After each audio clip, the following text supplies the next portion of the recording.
민족문제연구소 팟캐스트입니다. 역발상, 역사를 발견하고 상상하라 미래를 진행을 맡고 있는 MC 노기환입니다.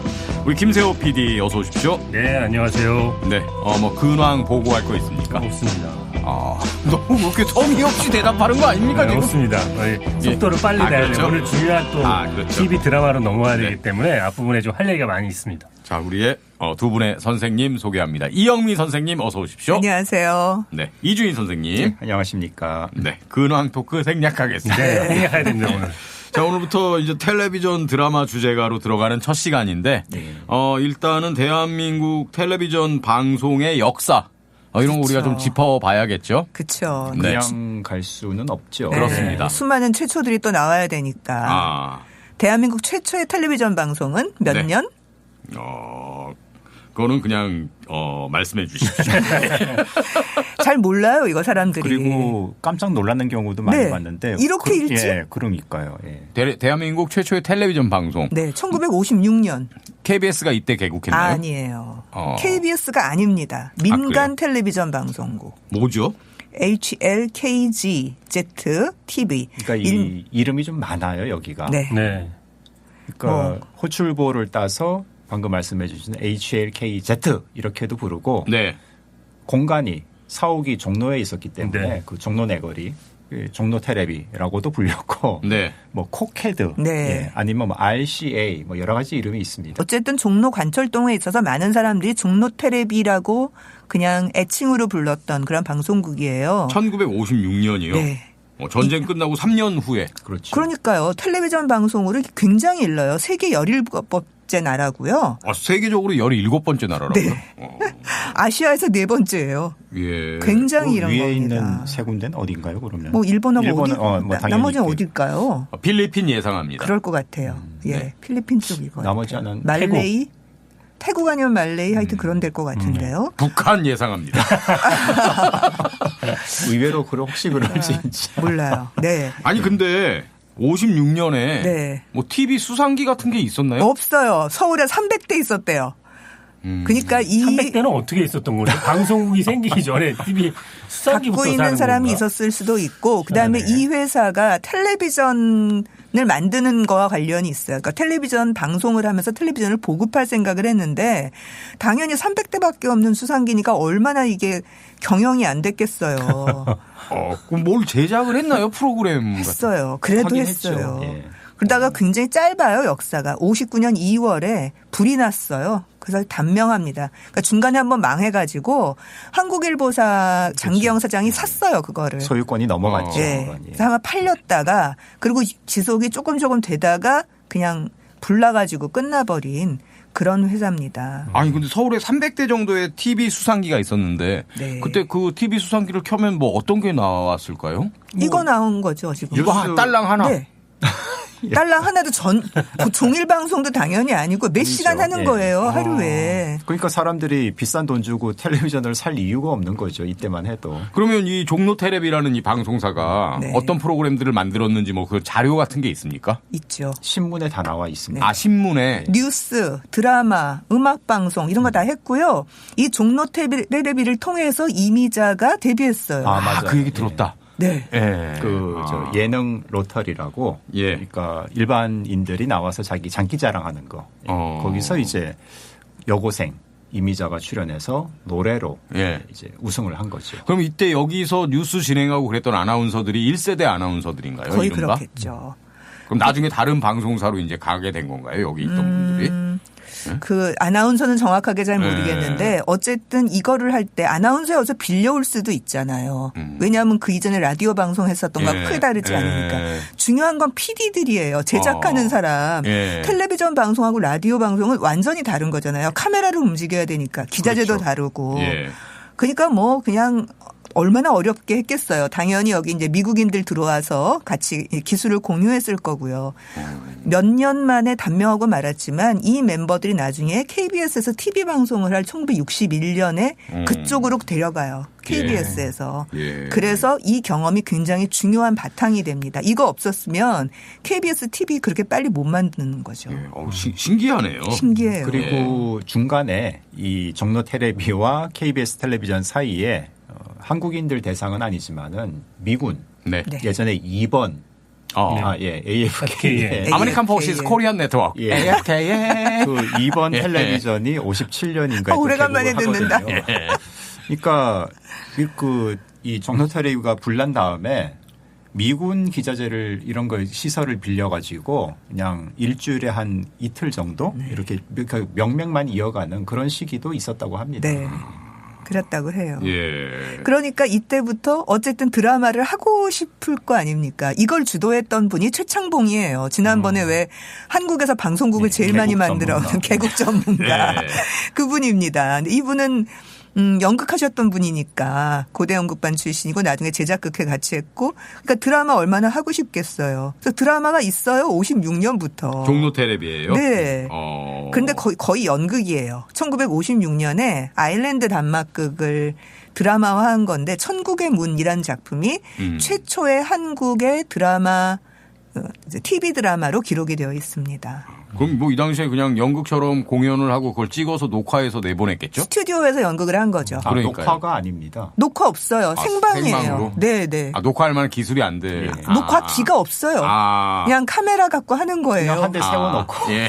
그 앞에서 연극을 하는 겁니다. 네, 그래서 천국의 문을 어떻게 했냐 그랬더니 이게 천국에 간 사람들이 막 이렇게 대화하고 이러는 거거든요. 네. 그러니까 구름을 뭉게뭉게 만들어 놓고 그러니까 거의 연극이에요. 세트 변화 거의 없이 계속 말만 하는 그런 종류의 작품인 거죠. 그 이후에도 제작극회에서 있었던 사형수라는 연극이 있는데요. 그걸 고스란히 스튜디오로 옮겨와서 다시 드라마로 방송을 하니까 거의 연극을 생방송으로 찍어서 보내주는 것 같은 그런 것들이었다고 하고요. 뭐 특집극도 있고 좀 짧은 연속극 뭐 2, 3회, 3, 4회 이런 식의 몇 편의 드라마가 제작됐다고 합니다. 네, 종로 텔레비. 그 유튜브 송승환이 하는 요즘 유튜버가 있거든요. 네. 예전 사람들. 거기에 네. 이제 이순재. 원더풀 라이프. 네, 이순재 씨가 나왔는데 자기 경험이 있다고 네. 그러더라고요. 여기 종로 텔레비에서 네, 맞아요. 처음 뭐 이렇게 연기도 하고 했었다는 얘기를 들은 기억이 있어요. 예, 주로 학생극회 사람들을 배우로 많이 기용을 했어요. 대학교 극회들. 거기 서울대 연극반 출신이니까 그렇게 들어왔었던 거고 지난번에 왜 김기파라고 호흡을 맞췄던 안평선이라는 분. 이분은 고대 연극반이거든요. 역시 마찬가지로 이때 드라마로 데뷔했던 배우였어요. 예. 이게 자료가 남아있으면 되게 재밌을 것 같은데. 아이고, 녹화도 안 됐는데. 다 생방이었는데. 근데 혼자 생각이지만은 혹시 미국에 뭔가 흘러 들어갔을 수도 있지 않을까라는 생각을 해보는데 모르겠습니다. 예. 혼자 생각이신 것 같습니다. 그렇죠. 네, 예. 녹화기가 없어서 안 됐을 거예요. 녹화기가 없으면 기본적으로 그냥 한번 쏘면 끝이에요. 사라지는 그렇죠. 거잖아요. 예. 그러니까 뭐 남아있기가 어려운 거죠. 카메라에 녹화해 놓을 것도 아니고. 스틸 사진도 없습니까? 그 짤막한 그러니까 옛날에 그 대한뉴스 이런 거 있잖아요. 예. 대한뉴스에서 종로 텔레비가 개국을 뭐 이런 식으로 소식을 전하면서 그 그럴 수 정말 있겠네요. 몇 초짜리 짧은 영상은 남아 있어요. 그렇군요. 예. 그러다가 KBS에서 TV 방송이 시작하면서 우리가 알고 있는 이제 지속적인 텔레비전 방송이 시작되는 건데요. 네. 그게 너무 웃겨요. 61년 12월 31일에 KBS TV가 방송돼요.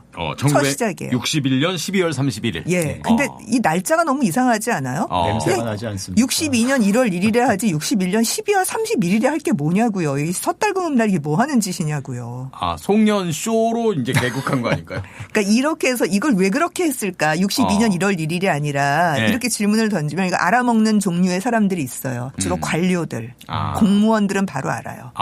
뭐겠어요 이게 지시가 떨어진 게 네. 연내 개국. 연내 개국 했잖아요. 그리고 61년은 오히려. 새로운 권력이 들어선 해기 때문에 네. 뭔가 보여줘야 되죠. 올해 안에 해라. 예. 그렇죠. 그게 떨어진 거예요. 그것도 가을에 떨어졌대요. 9월에. 9월에 올해 안에 개국 이렇게 떨어진 거예요. 그때 저 같은 만약에 이제 그 공무원이 있었으면 질문을 할 텐데요. 음력으로 하면 안 됩니까? 당연히 아니죠. 당연히 양력이지. 이게 뭔 소리야. 이때는 음력은 설도 아니야. 그러니까요.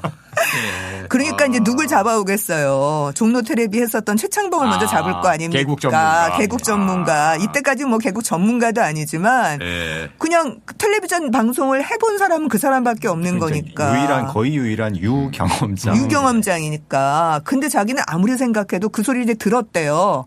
도저히 연내 개국은 할 수 없는 거더래요. 어떻게 2, 3년을 주면 몰라도 도망 다녔대요. 안 하려고. 그랬더니 나중에 이분이 장교 출신이거든요. 그러니까 여기저기서 막 압력이 들어오는데 그냥 할래 맞고 할래 거의 이런 정도 수준이었대요. 그래서 할 수 없이 기어 나와가지고 하는데 그러니까 기자재도 없고 아무것도 없잖아요. 뭐 불타서 그 방송국은 다 사라진 거였었으니까 그래서 몇 명을 그 NHK의 그 TV 프로그램 단기 연수로 들여보내고 옛날에 했었던 멤버들 다시 끌어모아서 종로 텔레비 때 PD 했고 했었던 멤버들 끌어모아서 몇 명은 글로 보내고 자기는 홍콩으로 기자재 하러 갔대요. 그래서 난리를 쳐가지고 12월 24일인가 25일인가 시험 방송하고 31일 날 개국을 한 거예요. 그럼 개국 특집 방송으로 뭘 했을까요? 그래도 무슨 뭔가를 했겠죠. 쇼 같은 거 했겠죠. 뭐 자료를 보면은 대충 얼개는 확인할 수 있습니다. 근데 그게 프로그램이 안 채워진 상태로 그냥 개국 방송 겨우 한 거잖아요. 그러니까 그 다음부터는 뭐 거의 뭘 못했대요. 프로그램이 없어서. 그래도 계속 정파할 수는 없잖아요. 뉴스는 했겠네요. 뉴스하고 그래서 사실은 프로그램이 제대로 채워질 때까지 상당한 시간이 걸려서 우리나라의 드라마사를 보면은 미드의 비중이 되게 큰 시기가 있어요. 그냥 갖다 트는 거죠. 그렇죠. 틀기만 하는 거죠. 수입해서 트는 작품이 60년대, 70년대 사실은 90년대 한 뭐 중반 될 때까지도 미드가 계속 있잖아요. 초원의 집. 초원이즘은 80년대고요. 그러니까 저희 세대에서 90년대가 뭐 엑스파일 무슨 뭐 트윈픽스 뭐 이런 것들이 있잖아요. 80년대 하면 역시 V죠. V. 600만 불의 사나이, 소머즈, 맥가이버 우리 다 그런 거 봤잖아요. 그렇죠. 근데 그게 60년대부터 60년대 더 많았어요. 그 비중이. 그래서 프로그램이 채워지지 못하는 상태로 굉장히 오래오래. 이게 라디오하고 너무 다르기 때문에 쉽지가 않았던 거죠. 그러다가 64년에 TBC, TV가 드디어 이제 삼성 재벌이 중앙일보와 함께 이제 TBC를 만들어서 민간이 하나 생기는 거고요. 69년에 MBC TV가 개국을 하고요. 그렇게 되면 그 얘기가 뭐냐 하면은 3채널이 완성되는 거예요. 7번, 9번, 11번 시스템이 이때 이제 나오는 그렇죠. 거죠. 서울 기준으로. 네네. TBC가 7, 그다음에 KBS가 9, MBC가 11 이렇게 3채널이. 그게 90년대 초까지 3채널 체제가 쭉 유지가 돼서 SBS 들어오기 전까지는 3채널 체제였던 거죠. 중간에 이제 80년에 그 언론 통폐하고 그렇죠. KBS2가 생기고. 그게 TBC가 KBS2가 되는 거고요. 그다음에 MBC는 준공영방송국으로 바뀌게 되죠. 거기 이제 지분을 상당히 KBS가 갖게 되니까 한 절반은 공영성을 띠게 되는 거고요. 중간에 하나가 더 중요한 일이 있는데요. 처음에 만들어질 때는 공영방송이 아니고 국영방송이에요. 그러니까 그 얘기는 뭐냐면 방송국 직원이 다 공무원이라는 소리예요. 잘못하면 로테이션도 돼요. 그러니까 그 사람들을 데리고 무슨 방송을 했겠습니까? 공무원들 계속 문공부 공무원들이 바뀌고 있는데 그러다가 73년에 KBS가 한국방송공사라고 하는 공기업으로 독립하게 됩니다. 이건 되게 중요한 건데요. 무슨 얘기냐 하면 KBS 1기 사원을 따로 모집할 수 있는 거예요. 그러니까 이거는 그래서 그 일기들끼리의 또 자부심이 있어요. 우리가 KBS를 처음 다시 만들었다라고 하는 자부심 같은 게 있습니다. 이 방송국이 어디 있었어요? 여의도 아닙니까? 여의도. 여의도는 나중에 그러니까 KBS는 원래대로 하자면은 경성방송국의 기름이었기 때문에 거기 있다가 남산으로 남산의 연주소라고 해서 나중에 영화진흥공사가 썼던 건물이 있잖아요. 뭐 적십자사도 썼고 했었던 그 건물이 따로 지어서 거기 스튜디오가 되게 많았어요. 저는 거기 가봤어요. 그러다가 이제 여의도로. 나중에 여의도로 갔죠. MBC는 정동에 있었고. 그렇죠. MBC도 경향신문 그쪽에. TBC는 나중에 운영궁 스튜디오 만들어서 그 운영궁 옆에 건물을 세워서 운영궁 스튜디오가 되게 컸어요. 대원궁. 처음에는 거기가 아니었죠. 뭐 동화 백화점 그 신세계 백화점 쪽에 어디 있다가 뭐 어떻게 옮겨가고 그렇게 했죠. 그래서 처음에는 다 작게 시작했다가 이제 건물 짓고 하면서 옮겨가는 왜냐하면 스튜디오가 필요하니까 그런 방식이었어요. 여기까지가 이제 방송사 얘기예요. 드라마사도 아니고. 드라마는 언제부터 만든 거예요? 드라마는 아까 이제 종로 텔레비게 하나가 있고요. 그리고서 처음에는 KBS가 드라마를 만드는 게 연속극을 할 수는 없었어요. 다 단회물 방송.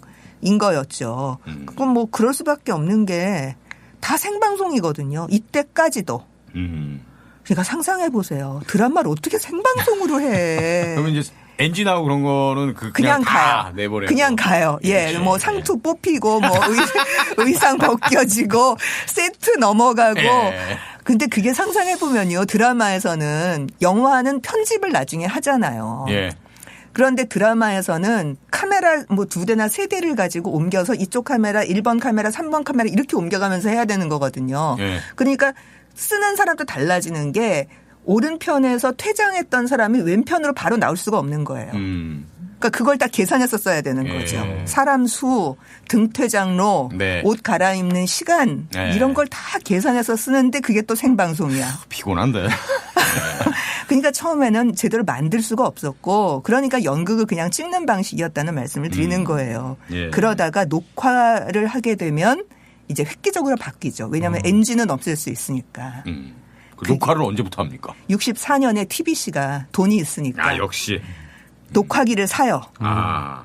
그래서 TBC는 KBS가 주로 뉴스 중심이고 그게 굉장히 중요했다면 TBC는 쇼하고 드라마로 승부를 봅니다. 돈이 있으니까. 아니 녹화기가 있으니까 쇼도 그렇고 드라마도 그렇고 녹화기 없으면 진짜 하기 힘든 거거든요. 그래서 드라마 왕국 TBC가 된 거예요. 나중에 80년대 90년대가 드라마 왕국 MBC였잖아요. 네. 그 전에 드라마 왕국 TBC 시절이 있었던 거죠. 뭐 돈도 있고 또 민방이니까 광고를 붙일 수 있잖아요. 근데 광고 붙이려면은 뉴스 사람들이 그런 광고주들이 재미없는 프로그램에 돈을 내겠습니까? 일단 재밌어야 되거든요. 그렇죠. 예. 또 더 재밌는 거요. 광고도 생방송이었어요. 아, 맞아. 초창기에는 또. 네. 그래서 광고를 나가서 뭐 무슨 조미료는 말하면 이런 거 하잖아요. 네네. 그거 하는 그 아나운서가 대기하고 있다가 드라마 다 끝날 때까지 프로그램 다 끝날 때까지 대기하고 있다가 그때 나가서 몇 초 이렇게 하는 그런 방식으로 광고도 다 생방송으로 찍었습니다. 광고까지 생방송으로.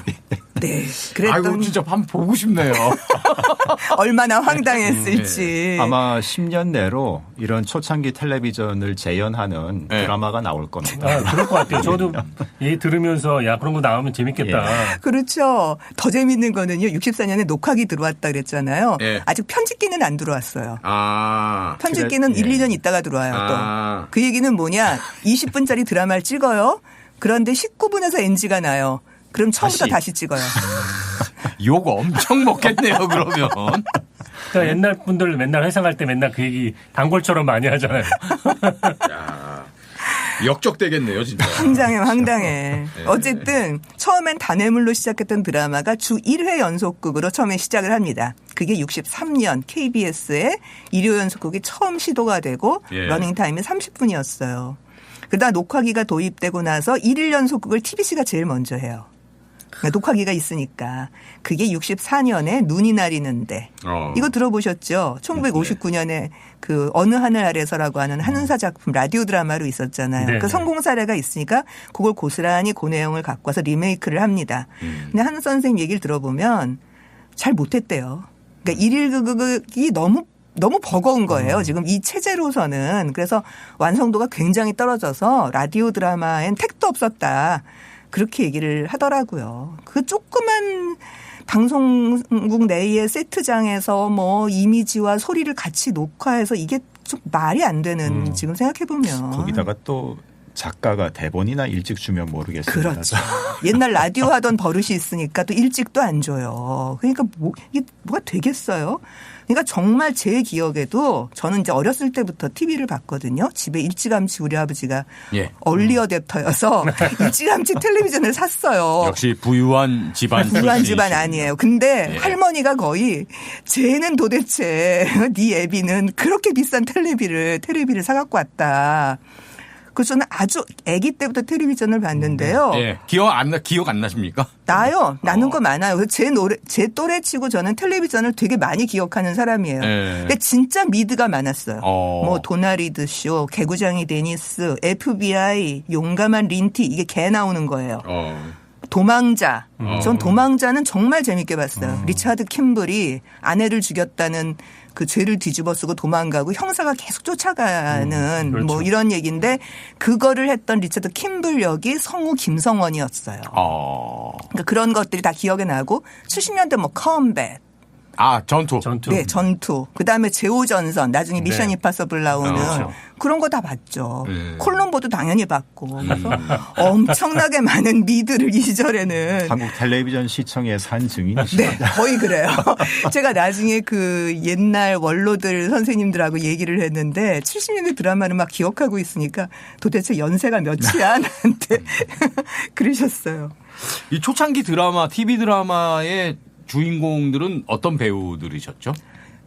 아까 왜 학생극회 얘기했었잖아요. 네. 그래서 그 40년대, 50년대 대학극에서 활동하셨던 분들이 많이 들어왔어요. 그러니까 영화 배우들이 그쪽이 너무 바쁘기 때문에 여기까지 들어올 여가가 없었고 주로 학생극회 하셨던 분들. 그러니까 이순재 이런 분들 굉장히 일찌감치 들어오신 거예요.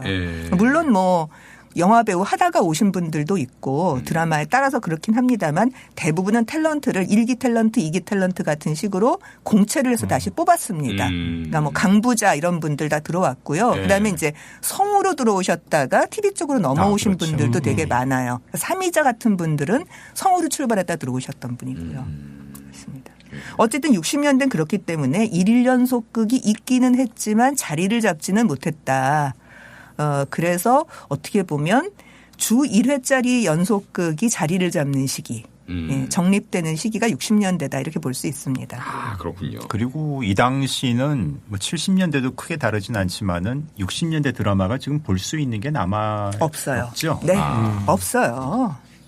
그러니까 70년대 왜 아씨 얘기하잖아요. 아씨어로. 그것도 네. 아씨 화면 나오면 맨날 그거만 나오죠. 똑같은데. 네. 1회 나오고 맨 마지막 그거만 남아있는 거예요. 왜냐하면 녹화 테이프 값이 비싸요. 예. 그래서 지우고 다시 쓰고 지우고 다시 썼어요. 그래서 마스터도 그냥 지워버렸군요. 그렇죠. 아무것도 그게 비싸니까. 그 나중에는 사실 그렇게까지 비싼 것도 아닌데 그냥 그걸 보관해야 된다는 마인드가 없는 거죠. 그래서 다 그냥 버린 거나 마찬가지예요. 예. 자, 그러면 본격적으로 주제가를 한번 들어보겠습니다. 그러니까 텔레비전 방송은 볼 수 있는 게 없다 보니까 진짜 네. 주제가라도 들을 수가 있어야 뭐가 좀 진행이 되는 거죠. 일단 첫 번째는 뭐 시간이 한참 뒤긴 합니다. 60년대 말로 가야 되는데요. 텔레비전 드라마가 정착을 해야 텔레비전 드라마 주제가가 또 의미가 있을 수 있다 보니까 예. 좀 시기가 늦는데 첫 번째 곡은 이제 이영미 선생님께서 짚어주신 게 그 집세기 신고 왔네라는 노래거든요. 네. 이게 주 1회짜리 드라마가 안착되는 시기 그렇게 말씀을 드렸는데요. 그게 한창 안착되는 시기에 TBC의 드라마예요. 유호 선생님 작품이고요. 지난주에 최창권 얘기했었잖아요. 예. 최창권 작곡입니다. 근데 신민요풍으로 지어서 되게 재밌어요. 노래가 짜임새도 있고 재미있는 그런 작품입니다. 네. 그 당대의 정말 신민요 가수를 대표했던 김세레나 이분이 또 젊을 때 참 그 짱짱하던 목소리로 네. 불러서 노래도 괜찮습니다. 노래 저는. 좋아요. 예. 이 노래. 집세기 신고 왔네. 네. 이거 드라마 제목도 그럼 집세기 신고 왔네인가요? 네, 맞아요. 이게 유호 선생 작품인데 유호 네. 선생이 이 당시에 얼마나 인기가 있었냐면 라디오 드라마 작가로 인기가 있다가 텔레비전으로까지 인기 작가로 올라온 사람이 몇 없거든요. 예. 대부분은 라디오로 끝나버려요, 인기 작가가. 그런데 한원산 선생이 옮겨왔고요. 예. 유호 선생은 라디오 때보다 텔레비전 쪽에 더 인기가 있었어요. 오히려 TV 쪽에 더 맞는 사람이었어요. 그래서 얼마나 인기가 있었냐면 유호 극장이라고 하는 큰 타이틀 아래 유호 작품 끝나고 나면 또 유호 작품, 끝나고 나면 또 유호 작품 주말에. 그 TV 드라마 타이틀 자체가 유호 극장이에요? 큰 타이틀이. 큰 타이틀. 예. 그러니까 유호 극장 아래 집세기 신고 왔네. 이렇게 되는 거예요. 뭐 끝나고 나면 또 뭐 식어든 떨치나 말리 또 끝나고 나면 파란 눈의 며느리. 그러니까 천하의 김수현도 김수현 극장이란 타이틀을 달아본 적이 없어요. 예. 이분이 유일해요. 방송사에서. 이분은 좀 그 작품 스타일이 어떻습니까? 코믹해요. 코믹. 무지하게 재밌어요. 그래서 보고 있으면 막 키득키득키득 웃게 되는 까락까락 넘어가는 작품이고 지금 이 집세기 신고 왔네도 그런 코믹한 작품입니다. 근데 내용은 뭐 이런 거예요. 양조장을 하는 호라비가 있는데요. 네. 딸린 식구가 되게 많잖아요. 그래서 일 봐주는 그 누나가 강부자고 그 양조장하는 분은 이제 김순철이라는 호랩인데 너무 일이 많은 거예요. 그러니까 이제 후추라도 하나 들여와야 되겠다. 일할 여자가 필요하다. 자기 혼자 너무 힘들어서. 그래서 시골에서 정말 집세게 신고 보따리 하나 든 여자 하나를 데려와요. 마누라감으로. 그러니까 이 남자가 처음에 막 싫다고 그러다가 얼마나 수완이 좋은지 이 여자가 이 남자를 구워 삶아가지고 이 여자 없으면 못 살게 만들어 놓는 거예요. 그러니까 그 과정에서 얼마나 웃기는 얘기가 많겠어요. 그러니까 스토리가 이렇게 쭉 이어지진 않는데 에피소드가 되게 재밌고요. 제가 기억이 나는 장면 중에 하나가 그 건물에 뭐 2층인가 3층에 양공주가 살아요. 양공주가 한참 그 슬로우 퀵 하면서 댄스를 하는데 그걸 그 두 부부가 촌스러운 두 부부가 엉덩이 둘이 뒤로 쓱 빼고 슬로우 퀵한 연습을 하는 장면 뭐 이런 것들이에요. 그러니까 굉장히 웃기죠. 이 드라마 장면이 기억나시는 거예요, 지금? 나죠. 그 슬로우 퀵이 댄스의 그 용어라는 거를 그때 처음 알았어요. 진짜 TV 시청의 산증인이시네요, 진짜. 이야. 68년 작품이 기억나요. 8살. 우리 나이로 8살이니까 만 7살. 네. 자, 그러면 주제곡. 예. 네, 집세기 신고 왔네. 예.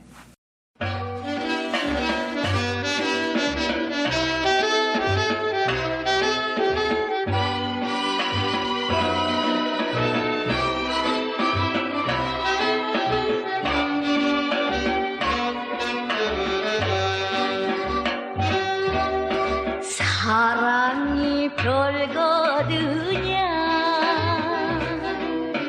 좋아하면 사랑이지 이래저래 정이 들면 호박꽃도 꽃질 않게 연분이 따로 있나 짝이 맞으면 연분이지 요모저모 뜯어보면 쓸만한 데 있더란다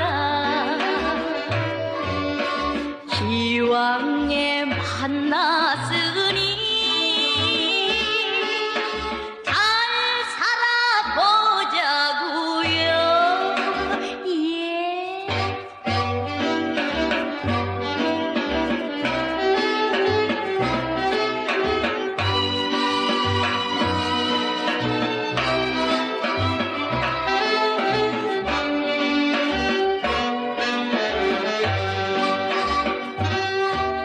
사랑이 별거드냐 지나봐야 알 것이야 요래저래 눈에 들면 그럭저럭 살겠더라 지지고 볶아본들 만났으면 별 수 없지 전화 일색 향기비도 시들으니 그만이다 기왕에 만났으니 잘 살아보자구요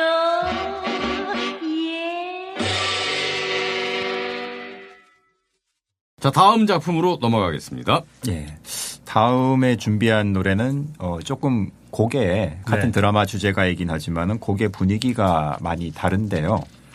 이 노래가 저는 나중에 알았지만은 한때 80년대 무슨 민중가요로 오해는 아니고 많이 불렸어요. 민중가요로 유통됐었어요. 예.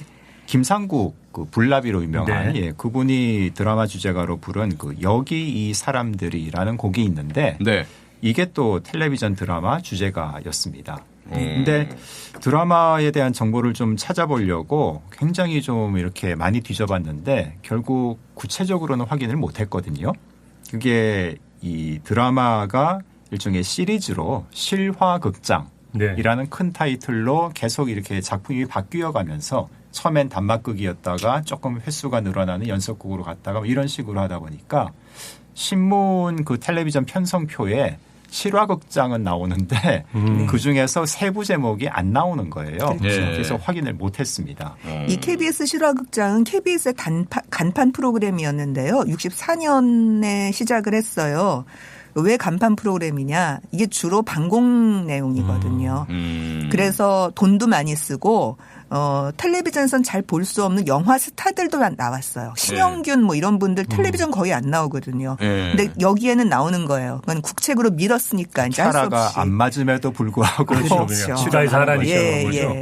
그런데 이제 무슨 간첩 얘기도 있고 이렇게 전쟁 때 얘기도 있고 이러는데 아마 이 작품은 8240KLO라고 하는 그러니까 실화극장이라는 큰 타이틀 안에 뭐 작은 작품들이 1회짜리 작품, 3회짜리 작품, 뭐 어떤 건 한 달짜리 작품 이렇게 있는데 그 아래 있는 8240KLO라는 작품의 주제가일 것으로 지금 추정하고 있어요. 확인은 못했고 근데 아마 맞을 것 같습니다. 맞을 것 같아요. 나중에 영화로도 되는데 황해도의 유격부대들 얘기. 왜 뭐 9월선 유격대 이런 거 얘기 많이 나왔었잖아요. 네. 그런 얘기입니다. 그런 얘기예요. 그러니까 이 가사 내용하고도 일치해서 그거일 거라고 생각하고 있습니다.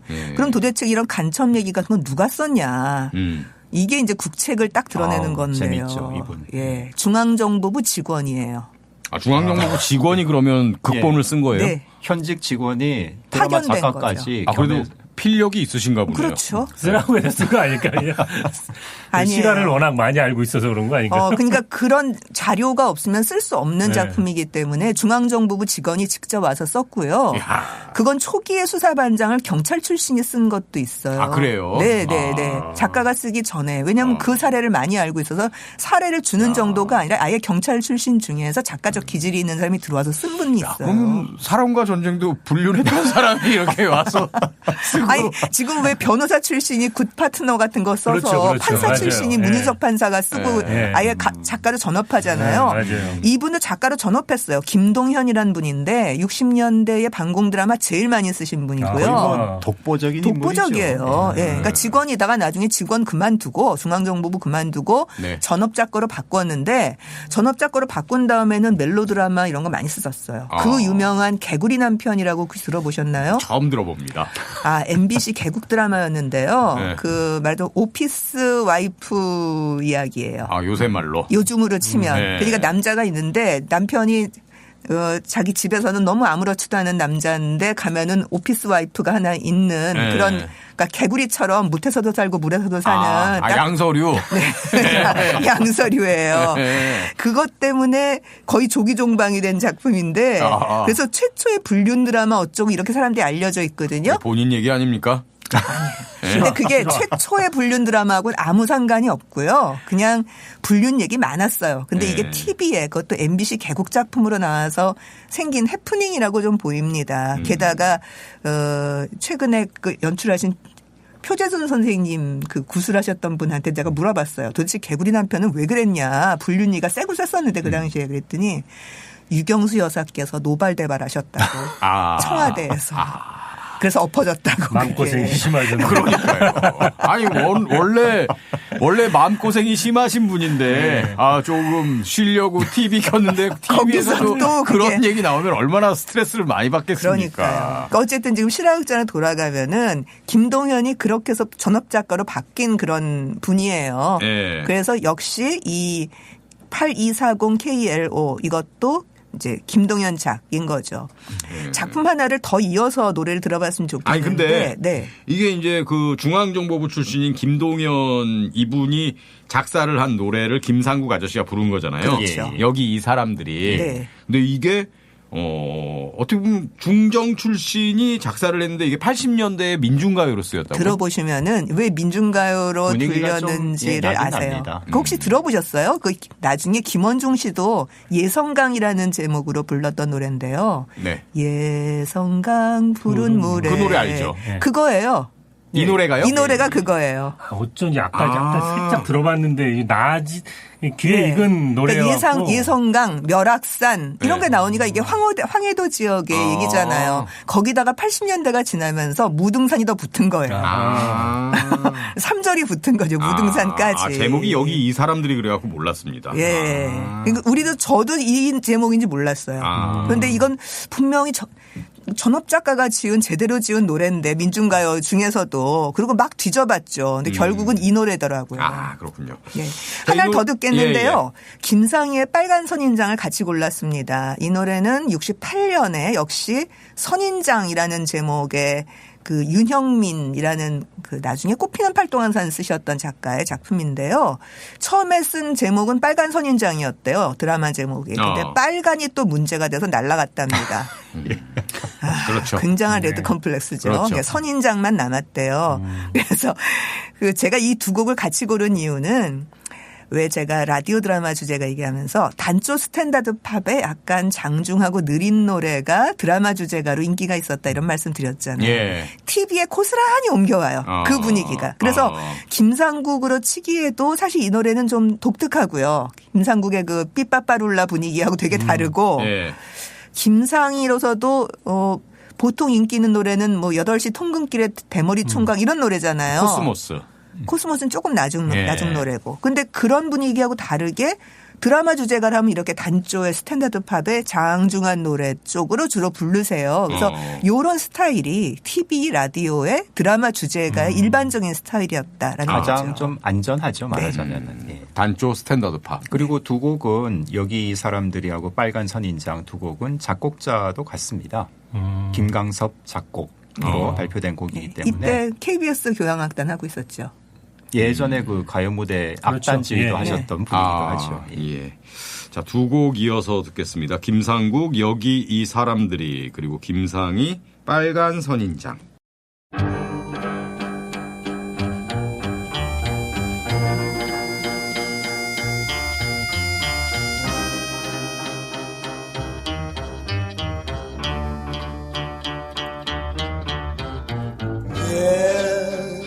예선강 모진 바람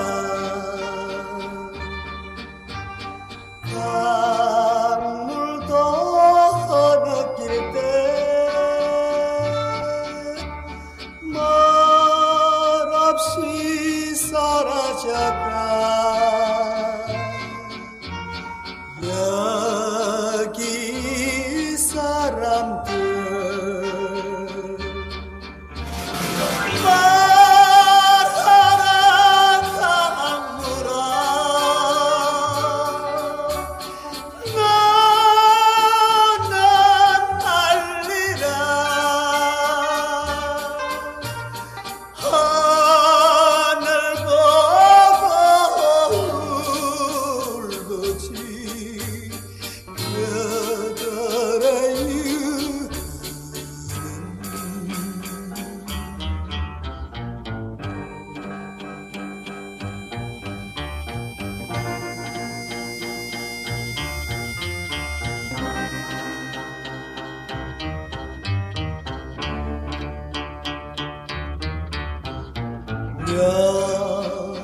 열악산 먹구름이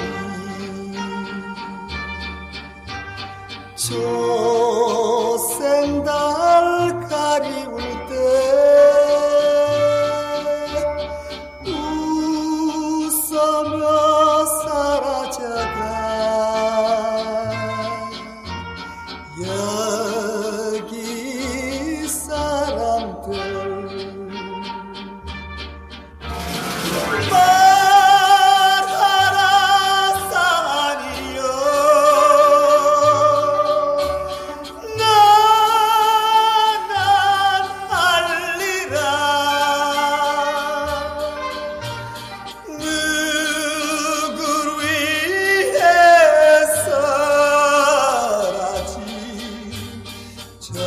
절망은 너 그리냐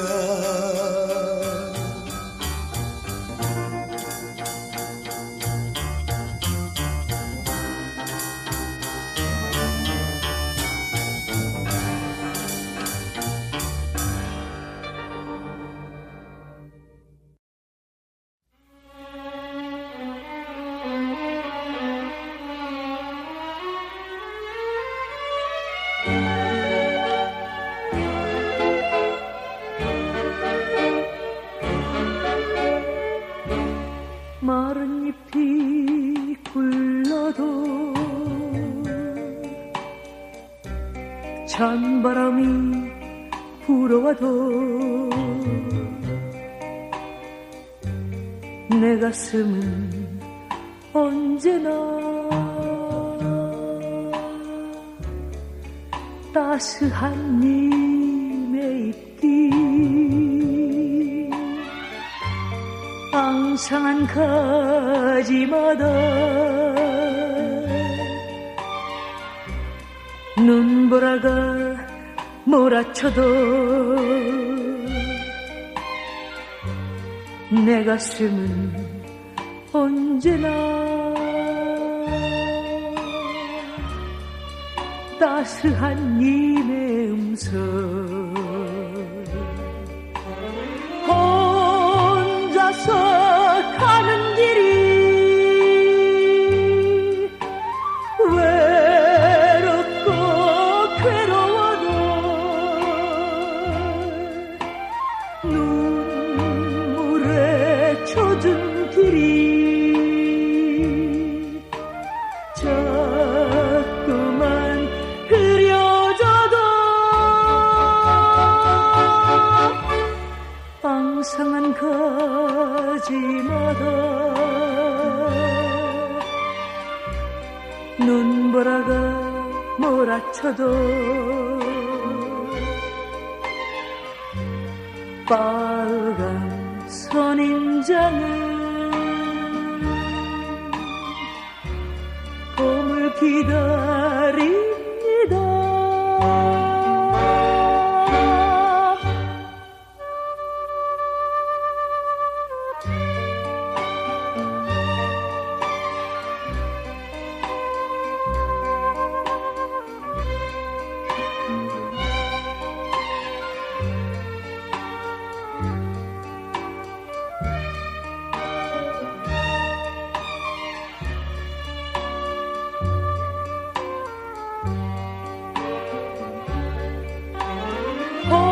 혼자서 가는 길이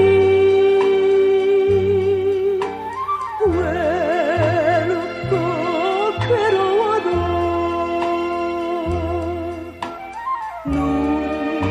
눈물에 젖은 길이 자꾸만 흐려져도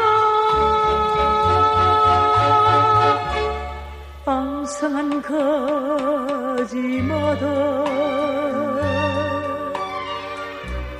눈보라가 몰아쳐도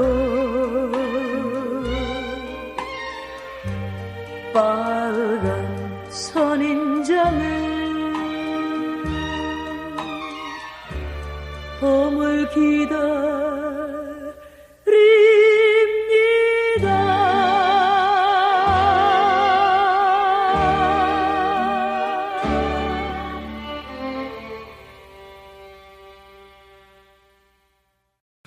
자, 다음 작품으로 넘어가겠습니다. 예. 이어서는 이 60년대 지금 후반 얘기를 하고 있잖아요. 네. 이때 주제가 하면은 뭐 영화든 라디오든 텔레비전이든 네. 막론하고 이분 얘기가 빠질 수가 없습니다. 그래서 라디오 드라마 때도 한 곡 들었는데 바로 이미자 선생의 네. 노래입니다.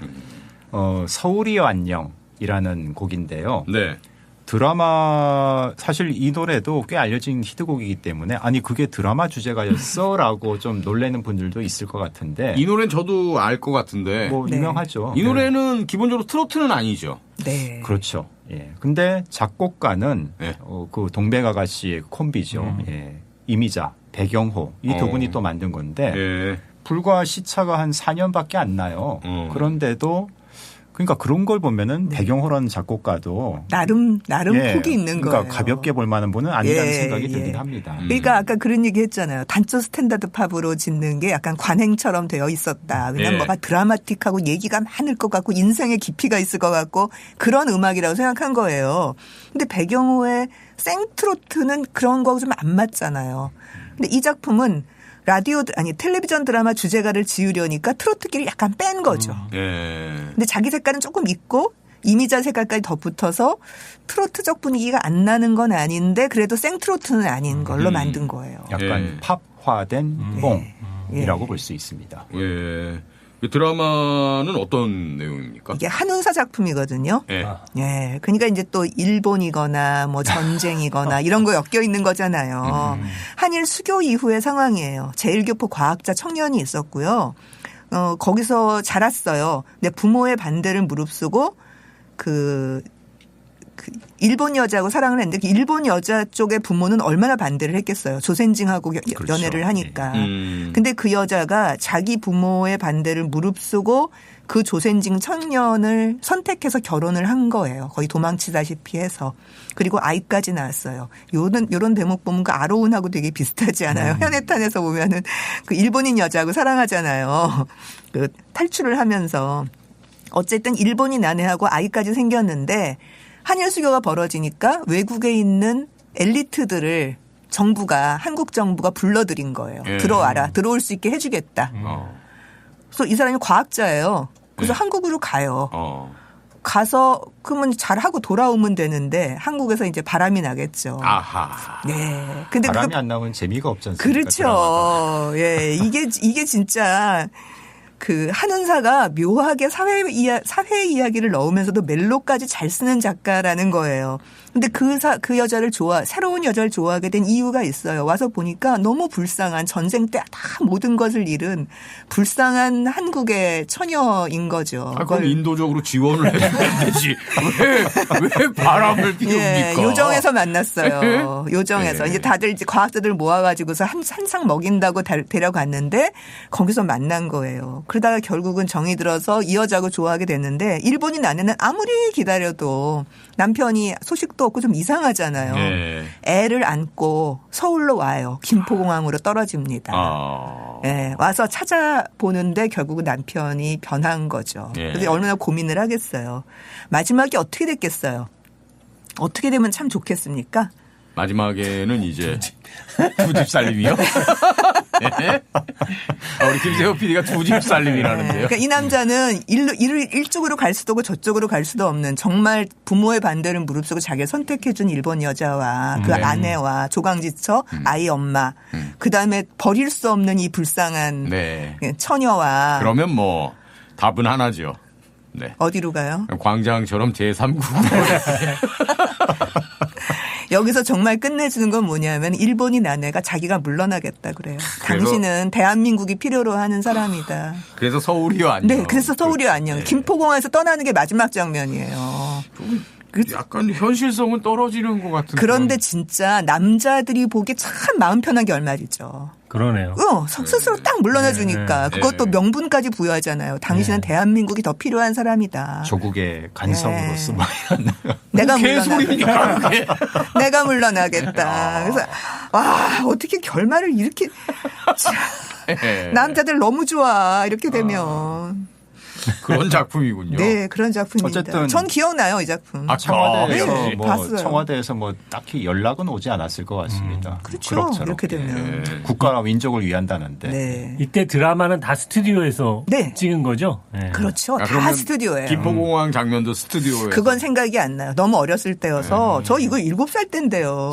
설마 혹시 비행기 타고 내리는 장면 몸에 비행기 모형 끼우고 아니에요. 이렇게 그런 건 정도는 아니- 아니에요. 그런 건 아니겠죠? 그 70년의 아시 화면을 보면 야외 촬영하는 거는 필름으로 찍은 거를 다시 그렇죠. 옮긴 방식이거든요. 만약에 김포공항 장면이 나왔다면 제 기억이 잘 안 나지만 나왔다면 김포공항에서 필름으로 찍어서 그 몇 칸만 이렇게 옮겼을 거예요. 그런데 후시 녹음해야 되니까 얘기가 되게 복잡하죠. 그렇군요. 자, 여기서 이미자 서울이여 안녕 듣겠습니다.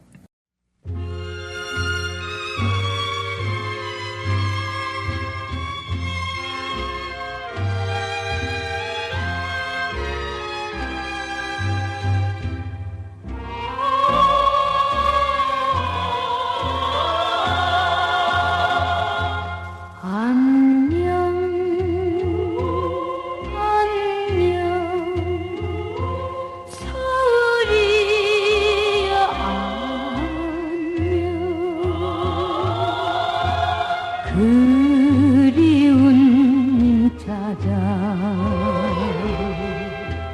바다 건너 철길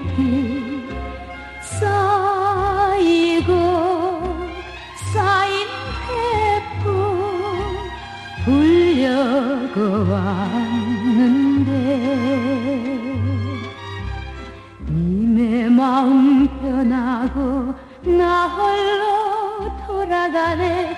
그래도 님 계시는 서울 하늘 바라보며 안녕 서울이여 안녕.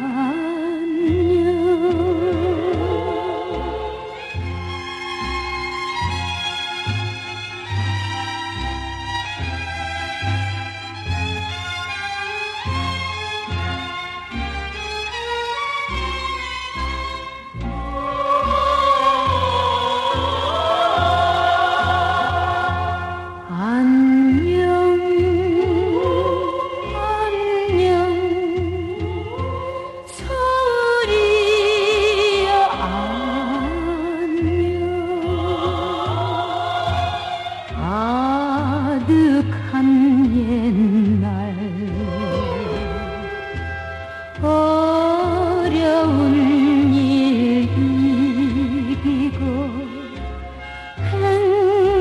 백년을 같이 하자 맹세를 했는데 세월이 님을 아사 나 혼자 울고 가네. 그래도 계시는 서울 하늘 바라보며 안녕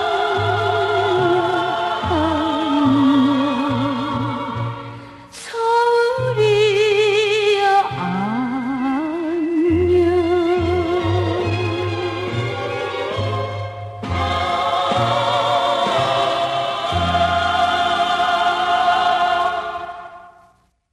자, 다음 음악은 또 어떤 곡인지 기대가 예, 됩니다. 이 서울이 안녕이 68년 작품이거든요. 네. 그때 드라마도 나왔고 노래도 음반으로 발표가 됐고 바로 이어서 69년도 작품을 볼 텐데 요거는 이제 음악이 좀 많이 다릅니다. 네. 60년대 후반이라는 시기가 특히 67, 8년을 경계로 해서 한국 대중음악의 어떤 흐름이 좀 바뀌는 느낌이 많이 보여요. 그래서 그 전에는 없다가 그 후에는 보이는 인물들, 스타일들 그 대표적인 예가 아닐까 싶은데 이제 신중현의 작품입니다. 네. 그리고 김추자의 노래고 뭐 여기까지 나오면은 뭐 확실히 다르다. 네. 이미자 배경호가 아니다 하니까 알 수 있겠죠. 바로 님은 먼 곳입니다. 님은 먼 곳에가 드라마 주제곡이었어요. 네. 아, 저는 몰랐네요. 오프닝 화면도 기억나요. 심지어. 역시 대한민국 TV 시청 시청자의 역사의 산증인. 맞습니다. 예. 이게 멜로드라마였고요. 내용은 기억이 안 나요. 그런데 당시 TBC에 여자 주인공 맞는 그 젊은 여주인공 역할하는 두 명이 있었거든요. 연기력이 필요한 건 집세기 신고 안내나 서울이와 안녕처럼 나옥주라고 하는 여배우가 해요. 네. 연기력이 많이 필요한 대목이에요. 근데 얼굴이 그만 못하죠. 이분은 연극배우 출신이기도 하고 정말 얼굴 예쁜 그 당시에 젊은 여자 배우가 두 명 있었는데 하나가 김희준 또 하나가 안은숙. 김희준 님이 여배우예요? 여배우예요. 예. 아시의 주인공. 김희준은 약간 좀 답답해 보이기도 하는 고전적 여인상. 한복도 되게 어울리는 여자. 안은숙은 영화로 가면은 약간 조연 많이 했었던 여자인데요. 좀 현대적인 분위기. 예. 그래서 이 둘이 같이 나오는 드라마가 많지 않아요. 둘 다 톱이니까 원톱인데 여기선 같이 나와요. 내용은 전혀 기억나지 않아요. 그러니까 분명히 둘이서 삼각관계일 거예요. 아마 남자는 이순재 그 당시 남자 주인공으로는 거의 톱이에요. TBC에서는. 예. 더 이상 잘생긴 남자가 없어요. 신성일 같은 남자는 TBC에 없습니다. 그러니까 노주현이 한 70년쯤에 69년 70년 정도에 노주현이 나오기 전까지는 예, 이순재를 따라갈 만한 미모의 남자가 별로 없어요. 그러던 시절이었습니다. 어쨌든 이 두 명은 이게 이제 님은 먼 곳에가 69년 작품인데요. 바로 그 다음에가 70년이잖아요. 한 명은 아시의 주인공. 또 하면은 딸이라고 하는 1일 연속극이 있어요. 그 현대물이에요. 이 둘로 완전히 TBC 드라마의 일일 연속 극의 시대를 개막하는 두 명이 됩니다. 아, 그렇군요. 예. 예. 이 노래도 얘기할 만한 게 있는데요. 신중현 노래 치고서는 되게 단조 스탠다드 팝 스타일이에요. 그러니까 드라마 주제가는 이렇게 지어야 돼라고 하는 관행이 머릿속에 있었단 얘기고요. 그런데도 불구하고 신중현이잖아요. 예. 그러니까 따라란 딴딴 띠라라라라라 이름은 되게 평범한 보통 단조 스탠다드 팝일 거예요. 예. 나라란 띵단 띠라라라라라 이름 되게 다르죠. 확 한 옥탑을 치고 올라가서 약간 락적인 분위기를 내는 예. 신중현스러움 더하기 그 드라마 주제가스러움을 이제 겹쳐놓은 것 같은 예. 그런 작품입니다. 그리고 김추자 씨도 빼놓을 수 없는 거 아닙니까? 얘기할 그렇죠. 때. 예. 이 노래 엄청나게 히트했죠. 비슷한 시기에 조금 먼저 나온 신중현 히트곡 중에 커피 한 잔 있잖아요. 예. 펄시스터즈. 예. 근데 그런 노래는 드라마에 붙이기는 네. 뭐가 좀 다방신에서.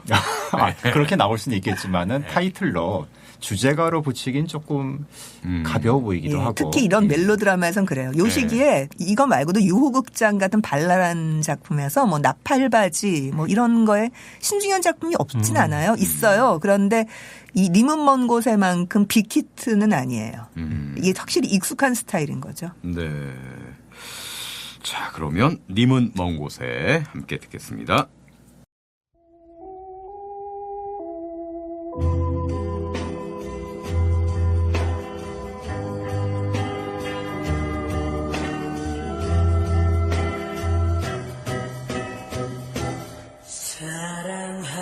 사랑한다고 말할 걸 그랬지 님이 아니면 못 산다 할 것을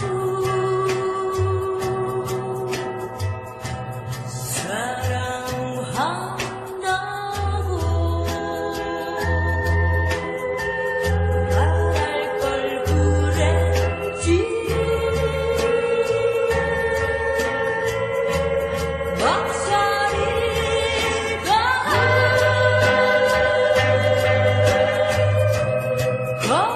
거린 사랑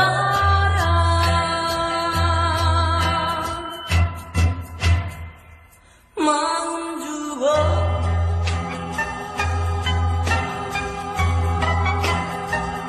눈물 주고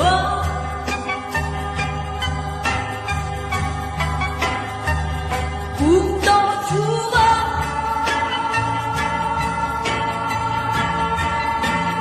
몰아가는 님은 먼 곳에 영원히 먼 곳에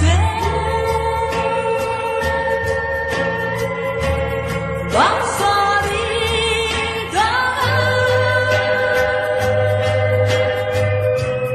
님은 먼 곳에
음악 듣다가 갑자기 든 생각인데 아까 우리 뭐 문주란 씨 그 여고생 예, 때 네. 목소리도 듣고 그랬잖아요.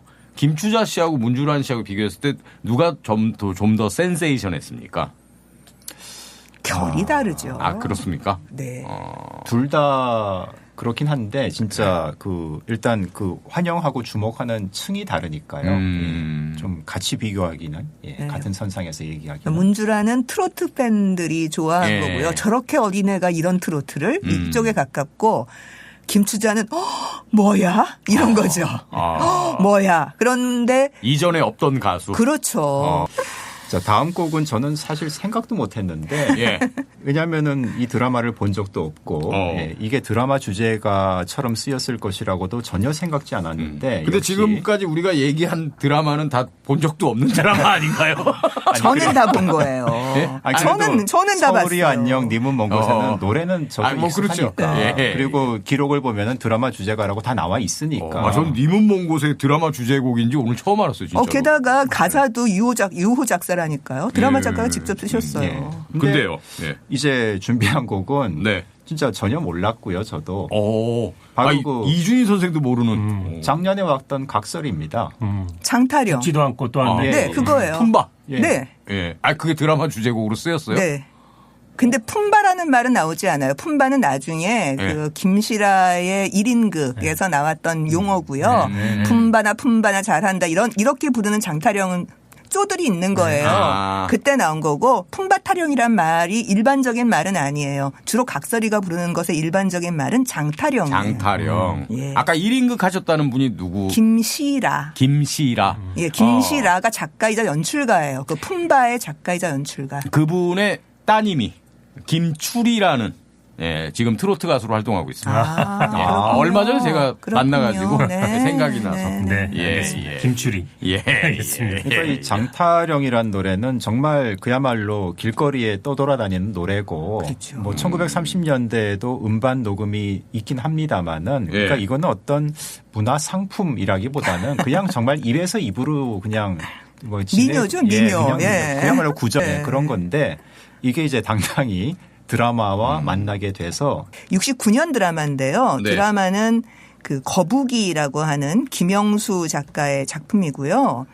근데 이거를 그 당시 음반으로 만든 게 남아있진 않아요. 근데 몇 이제 년 뒤에 나왔죠. 예, 계속해서 뭐 공연에서도 부르고 이제 조영남 씨가 불러서 장타령은 꽤 여러 개가 남아 있기는 합니다. 그래서 그 중에 하나를 이제 오늘 들을 셈인데 제가 오늘 이걸 뽑은 이유는 워낙 노래가 독특하기도 하거니와 조영남이 등장했다는 게 이게 신기한 거잖아요. 조영남. 네. 어쨌든 청년 문화를 처음 이끌었던 사람이 있거든 69년에. 그러니까 69년, 70년, 71년 이때가 진짜 청년 문화가 막 올라오는 시기인데 예.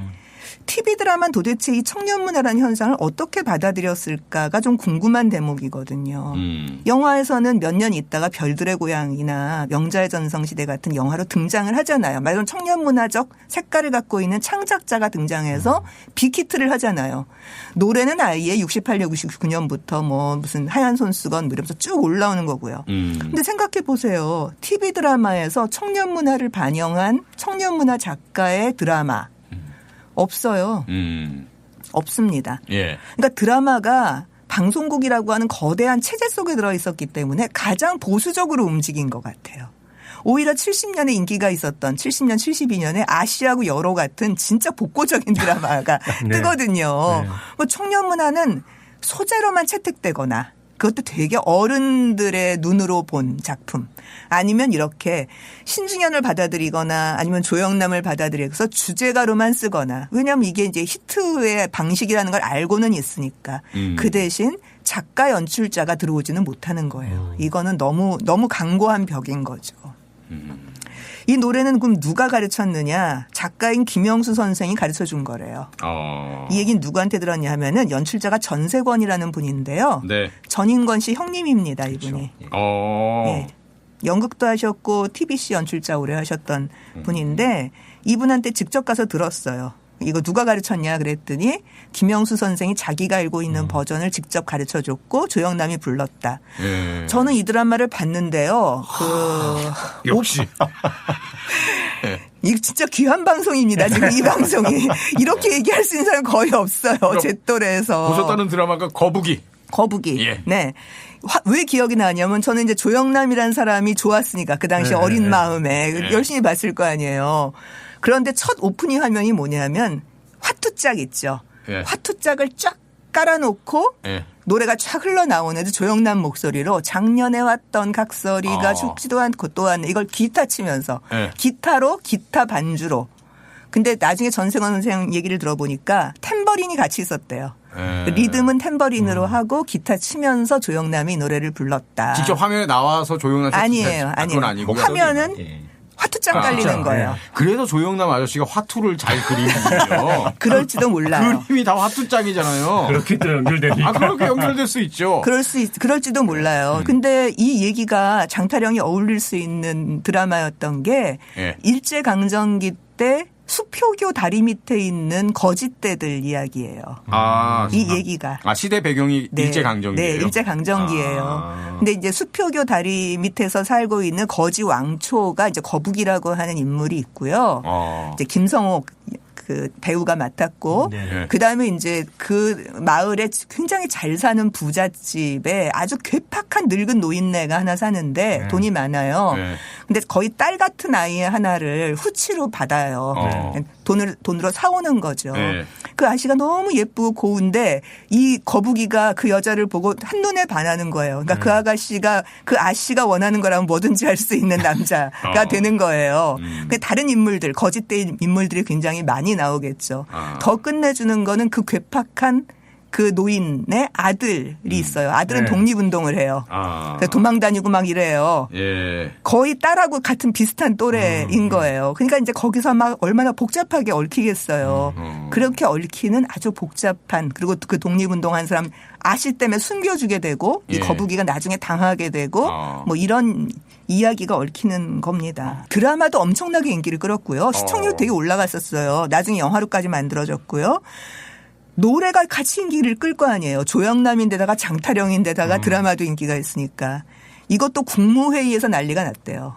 국무회의장에서 요즘 길거리에 각설이가 부르는 노래들이 떠돌아다니고 있다. 이래서야 되겠냐. 그게 뭐가 문제입니까?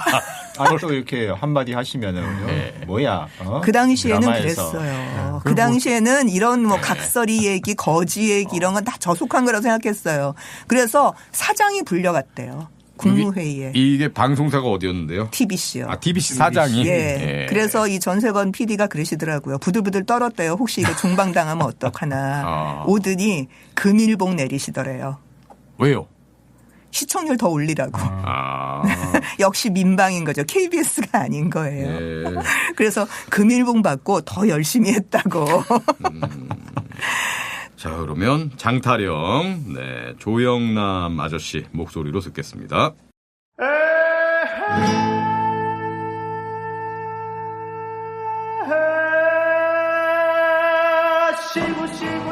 쉬고 들어간다. 저리 쉬고 들어간다. 화이의 놈이 이래 배도 정승판서의 자제로서 팔도 감사를 마다하고 돈 한 푼에 팔려서 각설이로만 나섰네. 한대 선생이 누구신지 나보다 자리 온다. 일자나 한자나 들고나 봐. 일편단 씹먹은 마음 죽으면 죽었지 어디 건네. 작년에 왔던 각설이가 죽지도 않고 또 왔네. 일자나 한자나 들고나 봐. 이승저승 사러 갈 때 건들거리면서 사러 가세. 작년에 왔던 각설이가 죽지도 않고 또 왔네. 상자나 한자나 들고 봐. 3월이라 삼진날에 제비 한 쌍에 하나 들고. 작년에 왔던 각설이가 죽지도 않고 또 왔네. 작년에 왔던 각설이가 죽지도 않고 또 왔네.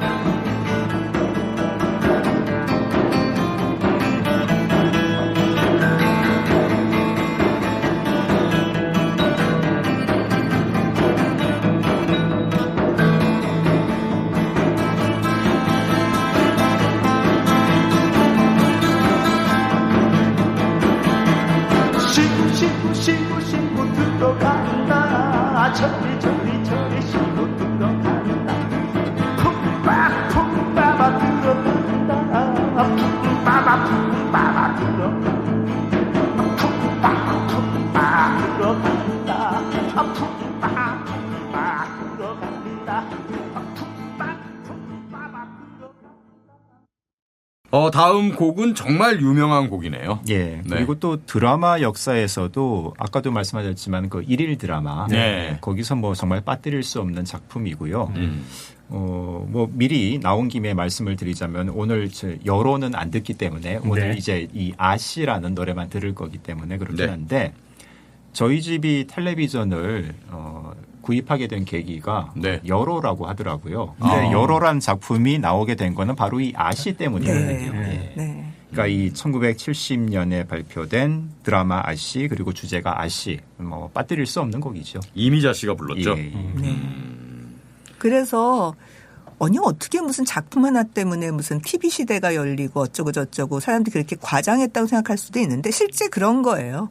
시대를 만나면 한 작품이 그렇게 바뀌기도 합니다. 그래서 네. 70년에 아씨가 나왔고 그걸 벤치마킹한 작품이 여로였던 거예요. 근데 둘 다 특색이 뭐냐면 인고의 여인. 며느리로 들어가서 고된 시집살이부터 시작해서 일제 때부터 현재까지의 그 무서운 전쟁 이후까지 쭉 살아오면서 너무너무 고생스럽고 거의 죽을 것 같은데 그걸 다 버티고 살아서 지금까지 와서 집안을 지킨 한 여인의 이야기라는 점이에요. 아씨가 TBC 드라마잖아요. TBC입니다. 그럼 이거 벤치마킹한 여로는 어디? KBS. KBS. 그래서 여로 때문에 샀단 말이 맞는 게 뭐냐 하면은요. TBC가 유명하기는 했지만 서울하고 부산밖에 안 그렇죠. 나왔어요. 전국 방송이 아니었기 때문에. 네. 그래서 사실 제가 이렇게 많이 봤다는 건 무슨 얘기냐면 TBC를 볼 수 있는 서울에서 살았다는 얘기입니다. 네. 이렇게 많이 볼 수가 없어요. 제 또래 중에 TV가 있었어도 KBS 밖에 못 보면 대표적으로 이 수많은 작품을 볼 수가 없어요. 춘천에 살던 소년 김창남은 네. 김추자가 보고 싶은데 안 나오는 거예요. 쇼쇼쇼에 나오는데 쇼쇼쇼는 TBC 거예요. 안 나오는 거예요. 예. 당시에 서울하고 부산밖에 안 나왔으면 좀 이상하지 않아요? 전파 쏘는 건데 예. 그럼 전파를 어디서 쐈을까? 서울에서.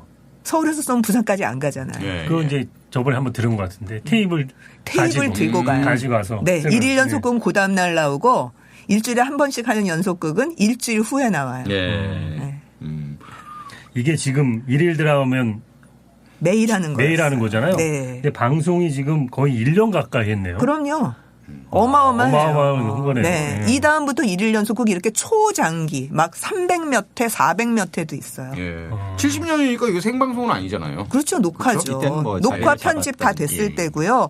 어쨌든 일일극으로 성공한다는 건 무슨 얘기냐면 매일 그 시간만 되면 사람들을 거기 안 친다는 소리예요. 그렇죠. 예, 맞습니다. 그러니까 영화를 보겠어요? 안 보죠. 라디오 안 보죠. 다 망해요. 그래서 60년대가 주로 주 1회짜리 연속극이 안착하는 시대라고 얘기했다면 70년 아씨 그다음에 72년 여로 이어진 그 이후부터는 온갖 방송사가 다 일일극을 만들어요. 그렇습니다. 그래서 네. 하루에 일일극만 3개 내지 4개를 해요. 일일극 끝나고 그다음은 또 일일극하고 일 끝나고 다시 또 일일극 또 하고. 예. 연기자들이 계속 같은 연기자들이 나왔을 가능성이 되게 높겠네요. 아유 그럼요. 많이 일단 나왔어요. 뭐 1일 연속극에 캐스팅 됐으면 네. 일단은 1년 1년 동안 고정 수익 보장 되는 거. 아, 근데 이제 죽는 경우도 있으니까. 죽으면 퇴출이에요. 그러니까 이제 작가한테 잘 보여요. 예. 죽으면 퇴출입니다. 저는 1일 연속극의 위력 이런 걸 개인적으로 실감한 순간이 저도 있죠. 전에도 한번 얘기했던 것 그렇죠. 같은데 91년에 농화를 갔는데 전라남도 해남으로 네. 이제 농화를 일하고 한 8시부터 분반 활동을 해야 되는데 안 오세요. 그럼요.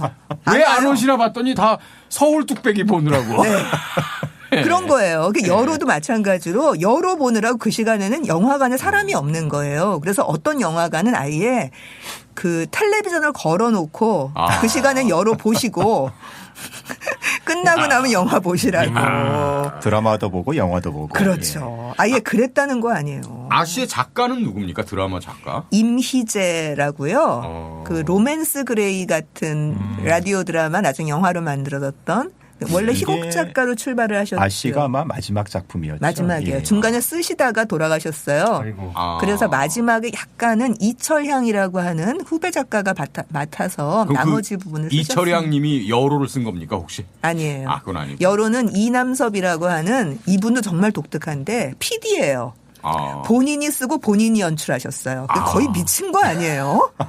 2배로 받으려고 그런 거 아닐까요? 와, 아니 작가료도 받고. 근데 그게 어떻게 가능하냐고. 한번 일을 하고 나면 그렇지만. 더 이상 쓰기가 힘들 텐데 에너지를 그러니까요. 소비해서. 근데 아내는 굉장히 유명한 KBS 탤런트였어요. 누구요? 김난영이라는 탤런트였는데요. 그 당시에는 꽤 유명했던 장욱재하고 호흡을 맞춰서 코믹한 연기를 아주 잘하는 나 알 것 같은데. 분이에요. 예, 예.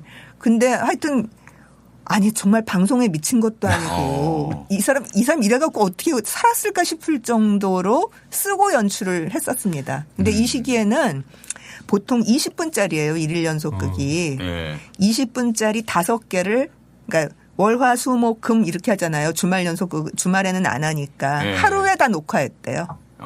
그냥 하루에. 쭉 이어서 하고 그냥 그렇죠. 예. 일주일에 한 번 한 거예요.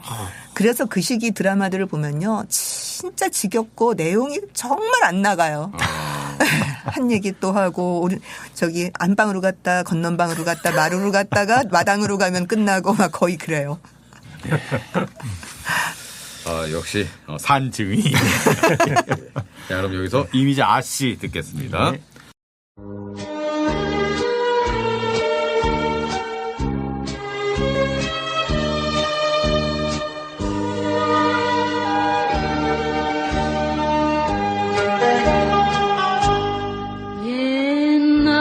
옛날에 이 길을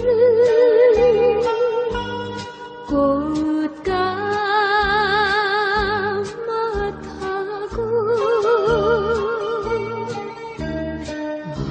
말탄길 따라서 시집 가던 길 여기던가 저기던가 옥사꽃 곱게 피어있던 길 한세상 가요 돌아가는 길 저무는 하늘가에 너울이 설구나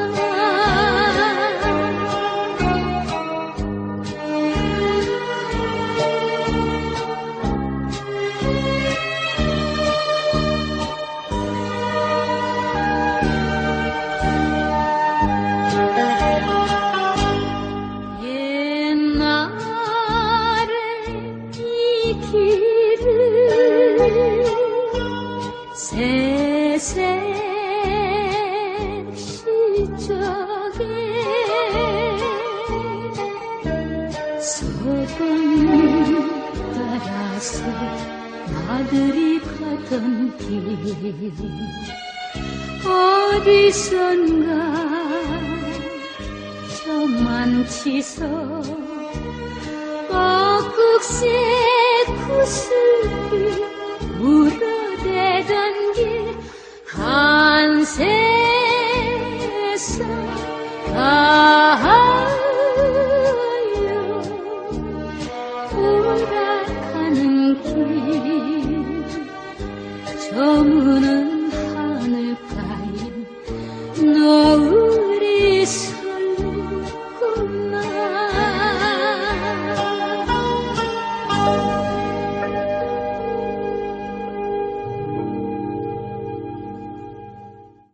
네, 이미자의 아씨 들었고요. 최근엔 이 노래 풍금이라는 가수가 아주 잘 부른다는 네, 그런 방송 한번 말씀 하셨나 드리겠습니다. 보죠. 예. 네. 가수 풍금. 네. 네, 기억해 주시고요. 예, 제가 좋아하는 가수입니다. 예. 다음 노래 넘어가죠. 예, 다음은 이제 1976년 작품으로 좀 약간 몇 년 건너뛰겠는데 사실 76년이면은 유신이죠. 예, 그것도 그거고 예.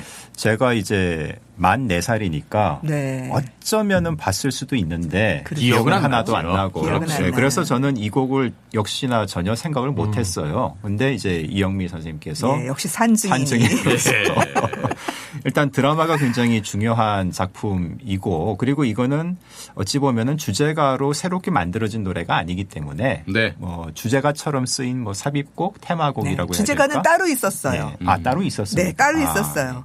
이 작품은 결혼행진곡이라고 하는 드라마인데요. 네. 이게 주말 연속극의 시초라고 하더라고요. 그러니까 토요 연속극으로 시작했어요. 근데 너무 인기가 있어가지고 일요일을 더 해버렸어요. 나중에. 그러니까 토일을 붙여서 하는 옛날에는 토 연속극 따로 일요 연속극 따로 따로였는데 있었죠. 예. 토일을 붙여서 그냥 한꺼번에 가는 것의 첫 시작이 이 작품이었다고 합니다. 네. 결혼행진곡. 네, 결혼행진곡에 삽입곡이 있는데요. 네. 비목이라는 가곡입니다. 조연이 살고 이 노래잖아요. 네, 장일남 작곡. 이거를 드라마에 예. 방공 드라마군요. 아니에요. 한명희 작사 장일남 작곡인데 그 내용 때문에 지금 방공 드라마라고 그러시는데 이 당시에는 이게 방공적인 내용이라고도 별로 생각하지 못했어요. 김청자라고 하는 메조소프라노가 아주 잘 유명한 불렀거든요. 분이죠. 예. 음반으로 그 당시에 나오기도 했고 이 노래가 그 조연이었던 아주 주인공도 아니에요. 장미 씨가 아주 초기 때인데 장미 씨가 출연을 해요. 예. 장미 씨가 너무 예쁘고 고상하고 막 순수한 모습으로 나와가지고 맨날 이 노래를 들어요. 혼자 있을 때. 드라마에서. 예, 드라마에서. 약간 그 그래가지고 인물의 이미지 메이킹을 위해 동원된 노래라고 그렇죠. 볼 수 있겠네요. 좀 그런 예. 거예요. 그 얘기는 뭐냐면은 그 어떻게 보면 뭐라 그럴까 청년 문화 세대가 시집 가면 이렇게 된다 좀 이런 걸 보여주는 느낌이라고 할까 좀 이런 내용인데요. 직장 생활을 하다가 여자 주인공이 홍세미 씨예요. 직장 생활하다가 나이가 찼으니까 야 결혼해야 되냐 막 이런 생각하다가 어쩔 수 없이 해요.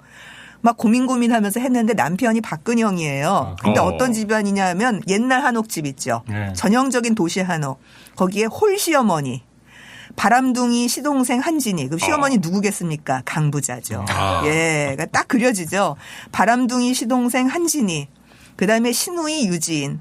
더 어린 시동생 그 왜 얄게 나왔던 이승연. 예, 그래도 이렇게. 다 아는 분들이라서 그렇죠. 예, 줄줄줄줄줄. 친정집은 그거보다 좀 달라요. 약간 양옥집이고 아버지가 뭐 택시 운전을 하든가 뭐 그렇게 하고 아버지가 김순철인데 바쁘다 바빠. 그 말을 인기어로 만든 드라마가 바로 이 작품이에요. 근데 그 시동생이 여러 가지 에피소드들이 나오는데 그 시동생 한진이가 시골 순진한 처녀 이제 안옥희라는 배우였는데 혼전 임신을 시키고 차 벌리려고 해요. 이때는 그 혼인빙자 가는 그런 거 있기 때문에 걸면 되죠. 구속될 수 있는데요. 예, 걸면 되죠. 그런데 시어머니로서는 굉장히 교양 있는 여자를 며느리감으로 찍어놨어요. 비목을 듣는. 네, 그게 바로 장미예요. 아주 좋아 죽어. 이 시어머니가 보고서 이렇게 순수하고 고상하고 깨끗하고 예쁜 애가 다 있나 이렇게 생각하고 있는 거예요. 근데 그 열심히 장미가 나올 때마다 이 비목을 들어요.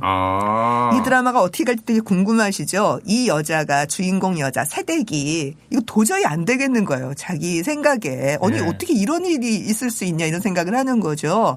그래서 결국은 시어머니 몰래 자기 동석감이 될 이 시골 여자를 데려다가 출산하는 걸 다 도와줘요. 그리고 결국은 장미가 떨려져 나가고 이 여자를 아이 낳은 여자를 자신의 동서로 받아들이는 시어머니나 가족들을 다 설득해서 이거 딱 듣고 있으면 무슨 다른 드라마 생각나지 않으세요? 전원일기. 아니요. 그대 그리고 나. 그대 그리고 나. 최진실이 바로 최진실. 며느리. 최진실하고 박상원네 집으로 갔는데 줄줄이 있고 거기 차인표가 바람 피워가지고. 그렇죠. 네. 맞다. 굉장히. 제일 막내. 네네네.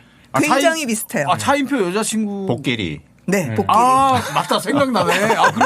그러네요. 굉장히 비슷해요. 작가는 물론 다른데. 일단 결혼행진곡 작가가 누굽니까? 남지연이라는 작가인데요. 당시 네. 여자 드라마 작가가 참 없었어요. 그런데 몇 명 안 되는 여자 드라마 작가 중에 한 명이었습니다. 그래서 이 70년대가 되면서의 특성 중에 하나가 뭐냐면은요. 여성 작가의 부상이에요. 여로나 아시나 이런 것들이 여성 주인공이 중요하잖아요. 그러니까 여성들이 이제 그다음부터 텔레비전 앞에 앉기 시작을 한 거예요. 그러니까 여자 얘기를 처음엔 남자가 썼는데 여자들이 더 잘 쓰거든요.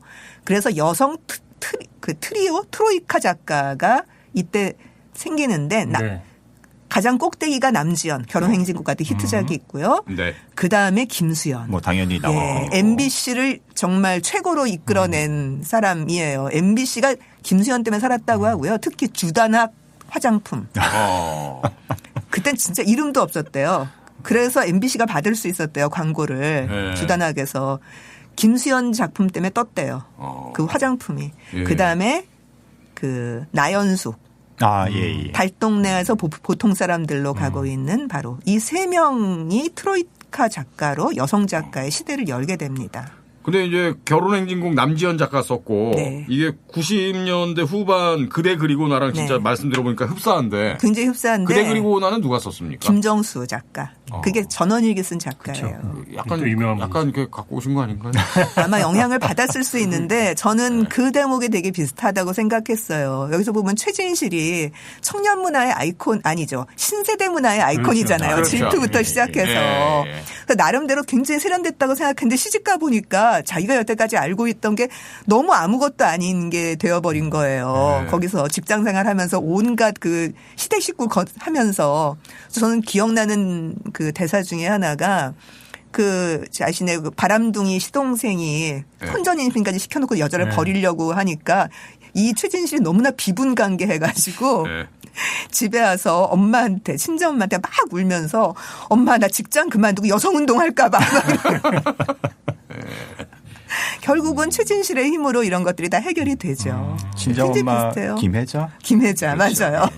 사공무치 시아버지가 최불암. 그렇죠. 네. 최불암 아저씨랑 이제 박원수 아저씨. 포함해서 그렇죠. 유명해지고. 네. 그리고 송승헌이 친모를 찾으러 가는데 맞아요.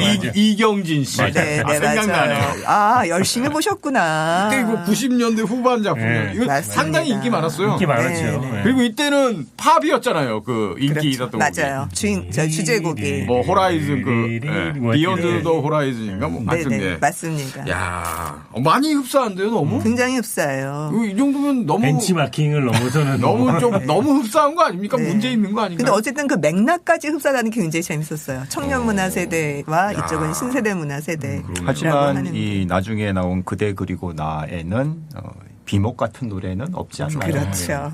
자, 그러면 비목 함께 듣겠습니다.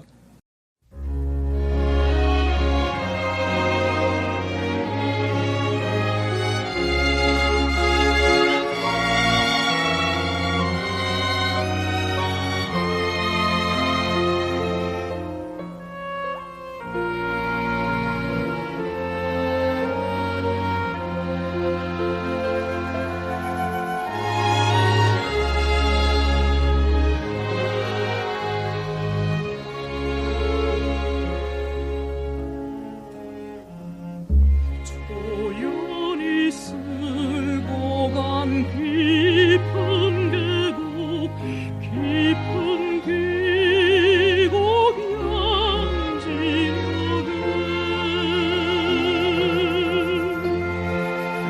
비바람 빈새운 이름 모를 비목이야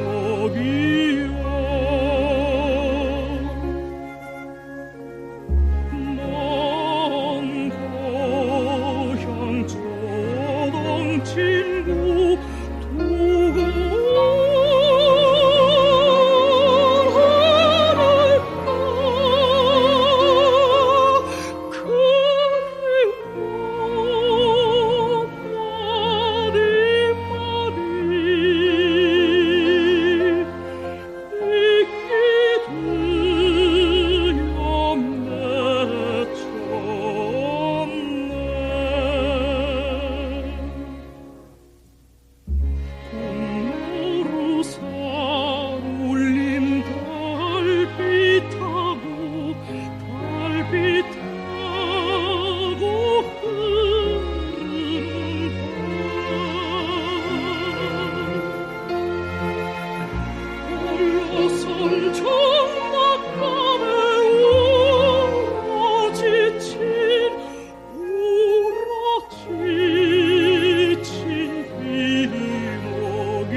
자, 이제 오늘의 마지막 작품입니다. 예. 네. 이건 조금 저도 기억이 남네요. 이제부터는. 1979년이니까 7살 때. 아, 저도 7살이죠. 예, 국민학교 1학년. 79학번이죠. 그렇죠. 아, 내가 대학교 1학년 때 초등학교 1학년이었다고? 국민학교죠. 둘다. 그리고 그 국민학교 1학년 어느 가을날 그렇죠. 집에 오니까 엄마가 울고 있더라고요. 네, 박정희가 죽었다고. 학교도 안 갔어요. 그렇죠. 그럼요. 휴교도 했었고. 예. 예. 하여튼 그 생각이 나네요. 예. 이게 이제 야 곰예야라는 드라마인데 저도 생각나네요. 예, 얼핏 본 기억이 납니다. 이건 정말로. 그렇죠. 예. 정윤희 씨 나왔죠. 맞아요. 너무 예뻤죠. 그렇습니다. 예, 연기는 진짜 어리버리하기 이를 데 없는데요. 여기도 정윤희 씨의 연기가. 연기도 잘했습니다. 그 어리버리가 사실은 매력이에요. 어. 정윤희 씨의 매력은 이상한 어리버리가 매력이에요. 네. 근데 여기서도 하긴 이걸 그 했죠. 작가분이었던가요? 연출가분이었던가 그 장미희와 정윤희를 비교하는 멘트를 제가 본 기억이 나는데 장미희는 너무 그러니까 새침하고 깔끔하고 얄밉도록 잘해서 오히려 감하는 면이 있었다라는 그런 표현을 본 것 같습니다. 연기를요? 예. 네. 좀 독특한. 저는 면이 장미 있어요. 아줌마 그렇게 연기 잘하시는지 잘 모르겠는데. 그건 아마 요즘 거를 봤어서 그럴 거고요. 옛날로 보자면 옛날 트로이카로 보자면 예. 유진이 굉장히 고상하고 그게 이제 세 명의 트로이카잖아요. 유진, 장미, 정윤희. 네, 정윤희. 정윤희는 어리버리의 맛으로 약간 뭔가 이렇게 나사가 빠진 것 같은데 그것 때문에 순수해 보이는 맛이 있는 요새 잘 안 쓰는 백치미. 좀 그런 거예요. 네. 그 당시도 백침이란 말을 썼어요. 네. 굉장히 많이 썼었고요. 장미는 인물은 두 사람에 비해서 빠지지만 진짜 깔끔하게 뭔가를 해내는. 근데 결혼행진곡 때 그렇게 잘하지는 못했어요. 네. 그러다가 점점 잘하게 되는. 뭐 겨울여자 이런 거로 가면서 점점 영화로 가면서 점점 잘하게 됐고요. 유진은 약간 고상한 느낌? 웬만큼은 하는 현대적인 분위기. 가장 도시적인 이미지인가요? 예. 그리고 한복 입혀놓으면 예쁜 거는 장미예요. 이게 어떤 내용이었죠? 그러니까 곰예거든요, 진짜로. 예. 곰예가 이제 정말 시골에서 그냥 시골도 아니고 뭐 산골? 네, 예. 거의 10만이 같은 거 하다가 온 여자 이렇게 돼 도시에 있어요. 딱 왔으니까 거기서 뭐 얼마나 많은 에피소드가 생기겠습니까? 예. 근데 그렇게 하면서 서울에 적응하면서 잘 살아가는 이야기예요. 근데 이런 얘기가 유신 시대 때 딱 좋아하는 얘기예요. 밑바닥에서 올라와 갖고 서울에 와서도 잘 성공하고 서울에 있는 도시 여자들처럼 무슨 소비에 치우치거나 허례의식을 갖고 있지도 않은 건강한 젊은 여성. 그렇죠. 이런 거 아주 좋아합니다. 예. 그래서 방공극 굉장히 많았고 이런 드라마 되게 많았고.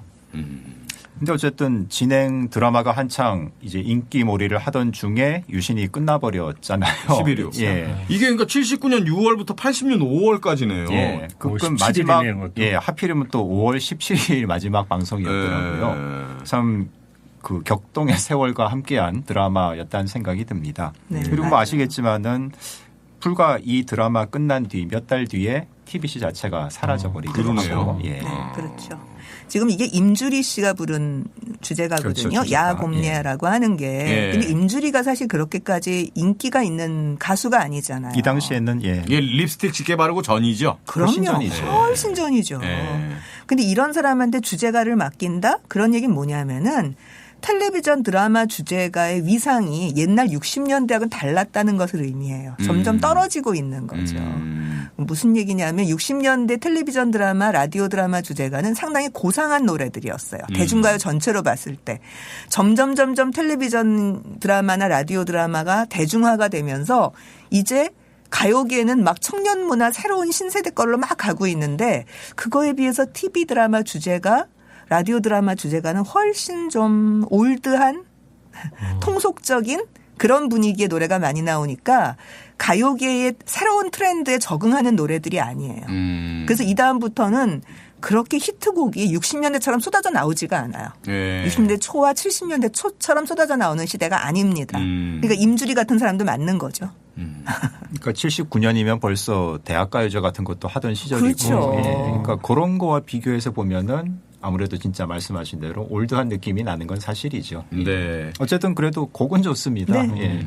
김희가 작곡이네요. 예, 김희가 작곡. 딱 이런 데 어울리는 사람이죠. 자, 자, 그러면 이 노래 들을까요? 예, 예. 네. 자, 이 노래 들으면서 마무리하겠고요. 두 분 인사해 주십시오. 고맙습니다. 뭐 덧붙이고 싶은 말씀 아니에요. 지난주에 인사도 못하고 바로 끝내버려서 제가 뭐라 그랬거든요. 예.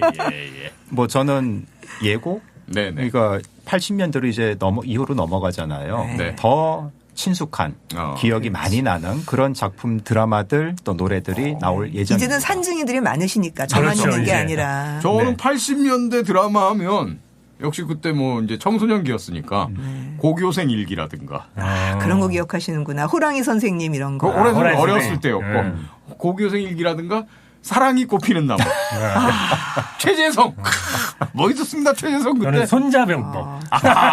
TV 손자명법. 네. 오현경 할아버지 나오는. 그렇죠. 네. 손자병법 이런 그렇죠. 노래였는데요. 네. 예. 80년대로 가면 재밌겠네요. 더. 모두가 산 증인인 시대로 가까이 네, 됩니다. 네. 이제. 네, 영화처럼 보냐 안 보냐 구분 없이 아마 네. TV는 거의 다 봤을 거예요. 오히려 네. 제가 잘 못 봤어요. 네. 네, 대학 들어갔기 때문에 그러죠, 제가 열심히 그러죠. 안 봤습니다. 네. 두 분의 활약도 기대하겠습니다. 네. 알겠습니다. 예고 다 끝나신 건가요? 예, 끝났습니다. 자, 그러면 임주리 야 곱내야 듣고요. 다음 시간에 또 만나겠습니다. 우리 세 분도 감사드립니다. 고맙습니다. 감사합니다. 고맙습니다.